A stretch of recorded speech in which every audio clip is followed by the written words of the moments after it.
இந்த வீடியோல முக்கியமான ஒண்ணை பத்தி தான் நம்ம பேச போறோம். என்ன பேச போறோம்னா, நம்மளோட தளபதி விஜய் அண்ணா வந்து தமிழக வெற்றி கழகம் அப்படின்னு சொல்லிட்டு ஒரு கட்சி ஆரம்பிச்சிருக்காரு.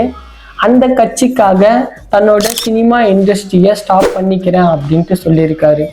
இப்ப ரீசெண்டா ஹிட் ட்ரெண்டிங்ல இருக்கிற ஒண்ணுதான் நம்மளோட விஜய் அண்ணாவோட மூவி கோட் மூவி. கோட் மூவியோட டைட்டில் பத்தி தான் நம்ம டீட்டெயில்ஸா பார்க்க போறோம். இந்த ஒரு கோட் அப்படின்னு சொல்ற இந்த ஒரு பர்டிகுலர் வேர்டு வந்து ஒரு பெரிய ஹிஸ்டரியா வச்சிருக்கு. என்ன வச்சிருக்கு அப்படின்ட்டு டீட்டெயில்ஸா நம்ம பார்க்கலாம். காட் ஆஃப் கிரிக்கெட் அப்படின்னு சொன்னா நம்மளுக்கு வந்து ஞாபகம் வருது சச்சின் டெண்டுல்கர். அதே மாதிரி கிக் பாக்ஸிங் அப்படின்னு சொல்லும் போது ஃபாதர் ஆஃப் காட் அப்படின்ட்டு பாத்தீங்கன்னா முகமது அலி. அவரோட கிக் பாக்ஸிங் கெரியர் வந்து ரிட்டையர்மெண்ட்டுக்கு வர நேரத்துல அவரோட ஒய்ஃப் வந்து என்ன பண்றாங்கன்னா, கிரேட்டஸ்ட் ஆஃப் ஆல் டைம் அப்படின்னு சொல்ற ஒரு கம்பெனியை ஆரம்பிக்கிறாங்க. அந்த கம்பெனியில பாத்தீங்கன்னா அவரோட போட்டோவா இருக்கட்டும், வீடியோவா இருக்கட்டும், அவரோட சொத்தா இருக்கட்டும், இது எல்லாமே இம்ப்ளிமெண்ட் பண்றாங்க.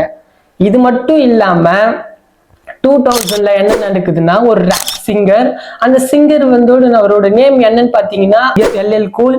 இவர் வந்து கிரேட்டஸ்ட் ஆஃப் ஆல் டைம் அப்படின்னு சொல்ற ஒரு வேர்டை இந்த ஒரு சாங்ல இம்ப்ளிமெண்ட் பண்றதால அவரோட சாங் வந்து கொஞ்சம் இன்னமும் வைரல் ஆகுது.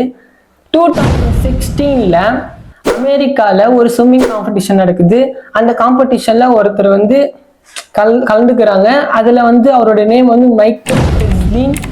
இவர் வந்து ஒலிம்பிக் சாம்பியனா 3 முறை ஆகியிருக்காரு. இதனால கூகுள்ல இவரை சர்ச் பண்ணும்போது கிரேட்டஸ்ட் ஆஃப் ஆல் டைம் அப்படின்னு சொல்லிட்டு வருது. ஃபுட்பால் அப்படின்னாவே நமக்கு ஞாபகம் வருது ரொனால்டோ, மெஸ்ஸி. இவங்க 2 பேரும் தான் நம்மளுக்கு ஃபுட்பால்னாவே ஞாபகம் வருது.